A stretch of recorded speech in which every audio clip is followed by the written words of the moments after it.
Hello everyone, my name is Martin Sanchez, and in today's video I'd like to teach you how to make fire with a ferro rod.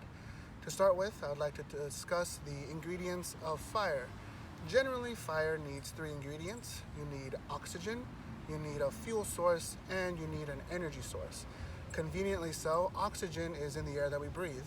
Fun fact, oxygen is about 20% by volume in air. For fuel, we're going to use a paper towel, just a standard paper towel that we use at home to wipe our kitchen counters. And for our energy source, we're going to use a ferrous rod. Ferrous rods are made out of ferrocerium. It's a ferrophoric alloy, which means that when you scrape it with the steel, it produces very hot sparks, about 3,000 degrees Celsius. Cool. So to prepare our fuel source, what we're going to do is take a knife of any sort, and we're going to tease the paper towel to produce a bed of fibers.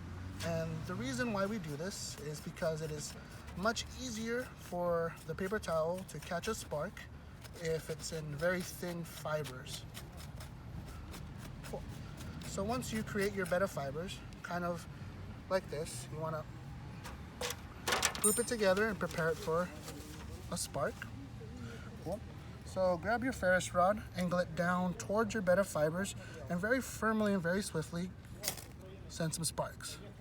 And you have created a fire.